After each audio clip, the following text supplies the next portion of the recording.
Mediados, sejam bem-vindos a mais uma aula de Educação Física. Eu sou o professor Paulo Ricardo, seu professor de Educação Física. Estarei junto com vocês nessa viagem maravilhosa, onde vamos construir muito conhecimento juntos. Vamos ver o que nós temos por objeto de conhecimento para essa nossa aula, vamos lá? Na aula de número 5, nós temos aí a revisão e a avaliação. O momento em que nós vamos rever, vamos relembrar aí os conceitos que nós tratamos ao longo dessa unidade. Sem mais delongas, vamos de aula?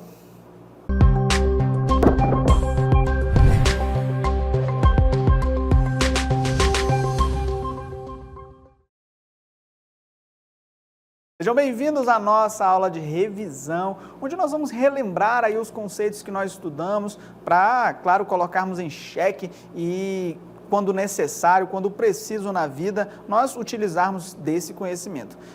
O conhecimento está bem fresco, está bem novo aí, né? Uma vez que nós acabamos de estudar. Mas, como não somos máquina, como não temos aí uma memória eterna, precisamos relembrar, então vamos fazer isso nesta aula. E aí a gente já começa na primeira cartela dessa nossa aula de revisão, chamando a atenção de vocês, olha só, tem se tornado comum os termos pejorativos usados para designar as pessoas de acordo com algumas características corporais. E aí eu relembro alguns dos termos que falei para vocês nessas aulas, o gordinho, o magrelo, o varapau, né? O gordinho para a pessoa que está com um pouco de excesso de peso, o magrelo para aquele que está abaixo do peso, o varapau geralmente é um terminho antigo aí que a gente usa para aquele que tem a estatura um pouco mais avantajada, é um pouco mais alto, ou o toco de amarra-jegue, que é aquele que é baixinho, né? O bombado, que é aquele cara que vai para a academia e malha muito e tem o corpo, os músculos ali bastante à mostra, como a imagem mostra para a gente, ou não sei se é do contexto de vocês, o frango, que é o cara que malha muito ou que não malha, mas que é muito magro, né? E aí eu chamo a atenção para vocês de que o corpo diferente, ele se torna aí objeto de diversas críticas sociais e por isso fonte de algumas frustrações, né, constrangimentos e limitações, sobretudo durante as experiências com práticas corporais nas aulas de educação física. Por isso que esse é um tema para nós tratarmos nessa aula. Esse cenário, ele é propício aí para o surgimento do bullying e de outros problemas, quem sabe até de ordem psicológica, né? As pessoas passam a se isolar por serem tratadas aí por essas palavras. Isso pode gerar esses problemas, tá bom? Que são tópicos aí para outras aulas, para nós discutirmos em outro momento. E ainda que tenha se tornado comum, não é correto nem o mais adequado. Mas você pode se perguntar, né, e nós nos questionamos isso durante as aulas, mas por que as pessoas usam esses termos? Por conta de um processo de estereotipação, ou seja, a construção de estereótipos. Nesse processo, as pessoas podem receber uma imagem positiva ou negativa, ok? Nós tratamos nessas aulas sobre a imagem corporal, sobre como o indivíduo se enxerga, falamos sobre aceitação, sobre muitos tópicos, tá bom? E falamos sobre esse processo de estereotipação, sobre a criação de estereótipos. Caso você não lembre desse conceito, relembre agora, olha só. O conceito de estereótipo é uma representação mental simplificada que, a partir de uma imagem cristalizada, costuma se aplicar aos grupos de indivíduos de uma sociedade, tá bom? Esse processo, antigamente, ele acontecia de forma verbal, né? Ou usando ali alguns instrumentos, como a mídia televisionada, como as revistas, como os meios de comunicação que nós tínhamos naquela época. Na atualidade, as mídias sociais têm sido aí um dos pontos importantes nesse processo, né, de disseminação da informação, e a cartela mostra para a gente de forma mais detalhada, olha só, as mídias sociais, inicialmente a televisão e as revistas, mas hoje também a internet, aí com seus blogs, com as redes sociais e as postagens que viralizam em segundos, são responsáveis por veicular e fortalecer esses estereótipos. Estereótipos muitas vezes que mostram para a gente o corpo perfeito dos modelos, né? Dos bodybuilders, aquelas pessoas que malham muito, as dietas malucas e nos convidam aí para, de repente, iniciar um culto ao corpo. Olha só, o culto ao corpo em excesso, ele pode ocasionar transtornos alimentares. Nesse caso, os indivíduos percebem sua imagem corporal de forma distorcida, imaginando que o seu corpo ele está fora de forma. E aí eles começam a buscar incessantemente a perfeição e assim adquirem algumas doenças que podem levar à morte. Você pode, de repente, se questionar, mas professor, por que nós estamos trabalhando esse tópico nas aulas de educação física? Nós não deveríamos estar jogando um futebol, falando de esportes e tudo mais? Dentro do ambiente da educação física, nós tratamos do corpo de forma geral, nós somos uma ciência da área da saúde e olhando para essa área da saúde, tentando prevenir o surgimento de doenças como essa, né? E também direcionando você para o que deve e não deve fazer no que se refere à busca por práticas corporais que conduzem à saúde, não somente a padrões estéticos ditados por mídia, nós chamamos a atenção para esse aspecto, para esse ponto, que é uma área de discussão da educação física. E principalmente porque na fase que você se encontra, um adolescente, nós temos aí diversas ocorrências, né? Você está passando por diversas mudanças, então é importante nós dialogarmos e falarmos sobre isso. E aí eu chamo a atenção para essa fase da adolescência, olha só, a adolescência é uma fase com grandes mudanças, tanto físicas quanto psicológicas, e o indivíduo nessa fase, ele pensa muito ali na autoimagem, em como e por que a imagem corporal do outro pode ser tão influenciadora. E aí passa a buscar esses padrões estéticos, né, que a gente vê na televisão e tudo mais, algumas dietas, tá? E essa busca incansável pode gerar alguns problemas como esse que aparece para a gente agora. Olha só, nós tratamos nas aulas sobre a anorexia, que é um transtorno em que a pessoa tem um medo excessivo de ganhar peso e ainda isso aí vai provocar uma restrição alimentar, a redução no consumo de alimentos, o que pode levar aí, na verdade, o que leva à perda significativa de peso sem que a pessoa note, né? Isso acontece porque ela apresenta uma alteração na percepção real do seu peso, da silhueta, da aparência corporal, tá? Embora ela já esteja magérrima como a moça da foto, ela não se enxerga dessa forma, ela ainda está se vendo gorda.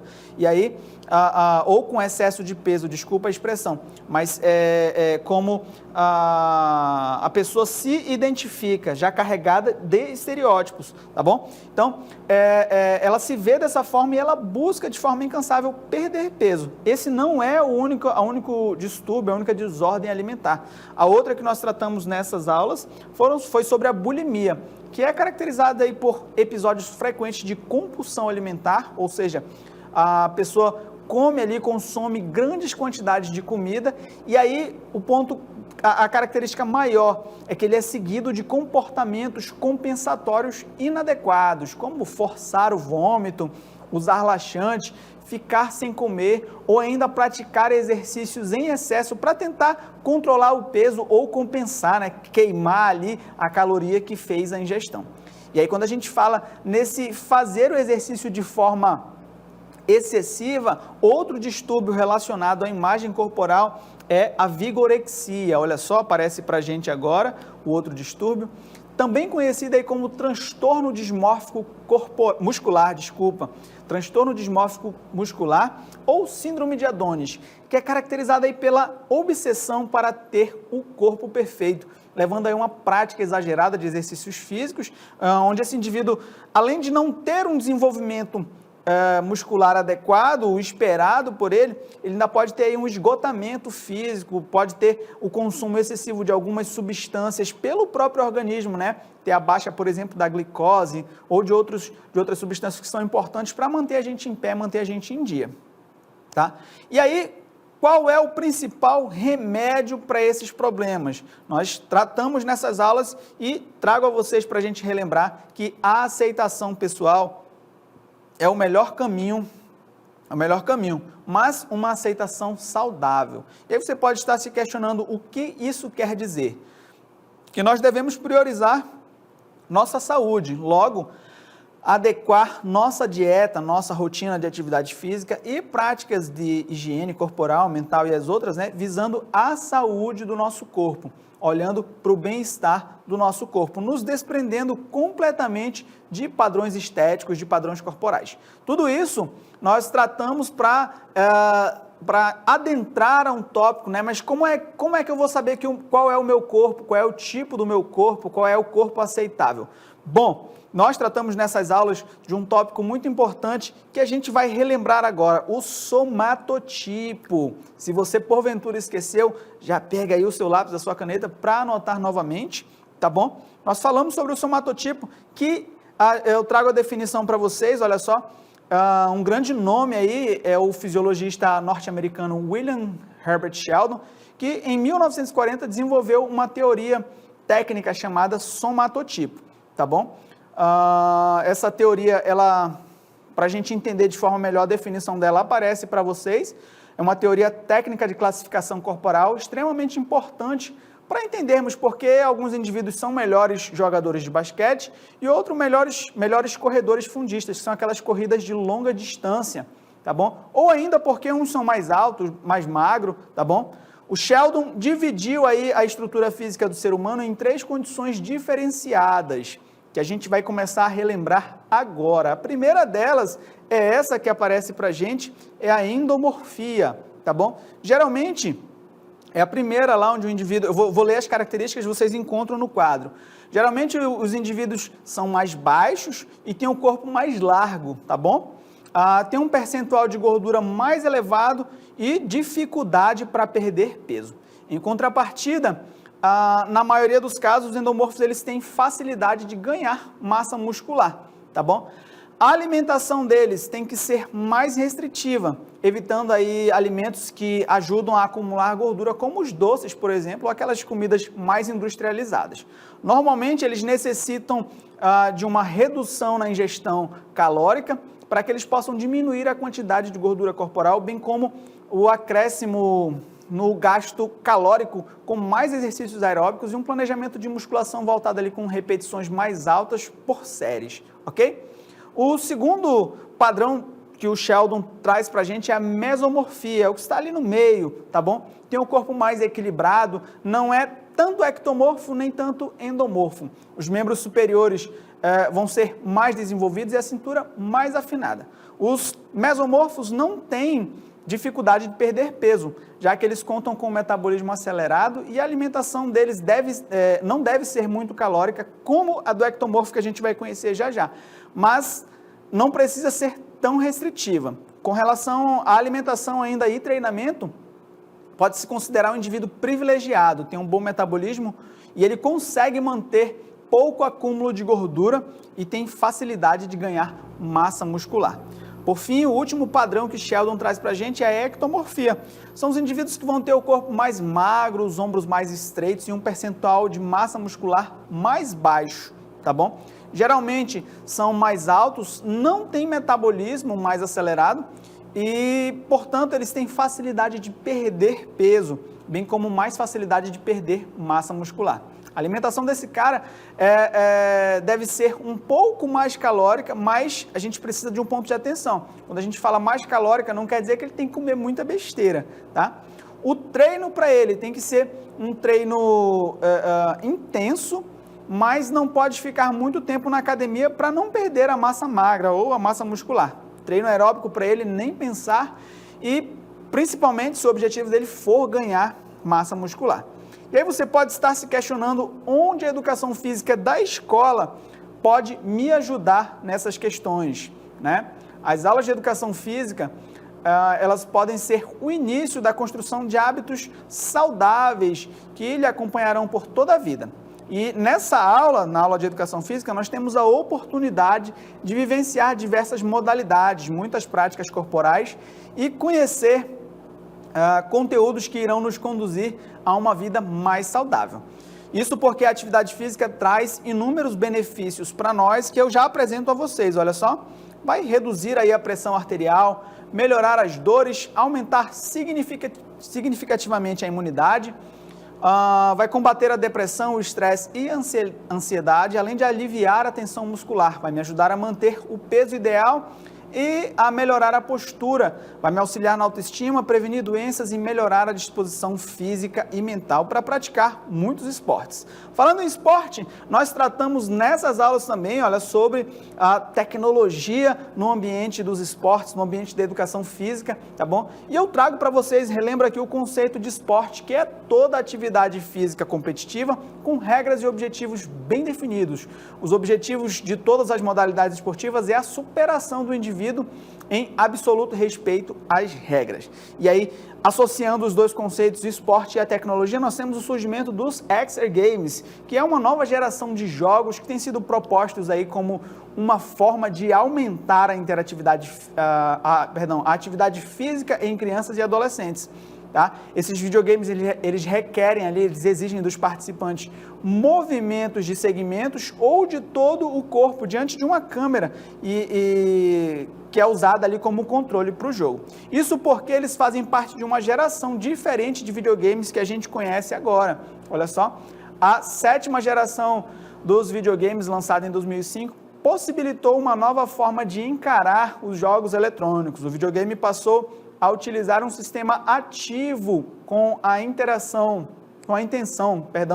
de utilizar os movimentos do corpo, visando o aumento do gasto energético e a promoção da atividade física. E para isso ele utiliza um controle para leitura do movimento corporal. Surgiram aí então os Exer Games, que são os jogos que utilizam movimentos de diferentes segmentos corporais como forma de interação com ambientes virtuais, podendo contribuir não apenas para o gasto calórico, mas também para o aumento do repertório de movimentos do indivíduo, principalmente em fase de crescimento.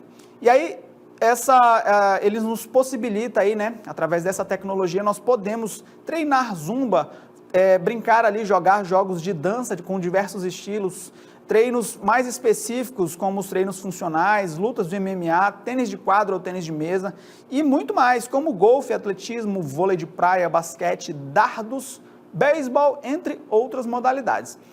Mas essa não é a única forma que a tecnologia aparece ali associada, envolvida com o esporte. A vivência dos praticantes estimula a ciência a buscar novas tecnologias e aplicá-las à investigação nas práticas amadoras e profissionais. E aí a gente percebe que essa ciência ela é utilizada para desenvolver equipamentos como esses que já aparecem para a gente na cartela agora. Equipamentos para evitar e tratar lesões. Nós falamos aí do ultrassom e do infravermelho, que embora sejam equipamentos que talvez você já tenha ouvido falar do ultrassom usado ali para gestante, né, para ver como é que o bebê está e tudo mais, mas esse ultrassom ele emite ali algumas ondas de energia, né, e acabam diminuindo a dor, tratando ali o problema intramuscular, tá bom? Do mesmo modo, o infravermelho, que é uma luz que além de aquecer, vai também tratar a área afetada. Nós falamos aí também do TENS, que é o aparelho de neuroestimulação elétrica transcutânea, das bandagens de kinesiotape, da análise cinemática, da termografia, que vai observar as áreas de calor ali no corpo, bem como diagnosticar para tratar essas lesões, tá bom? Falamos também dos equipamentos para as práticas amadoras e dos aplicativos de monitoramento de atividade física,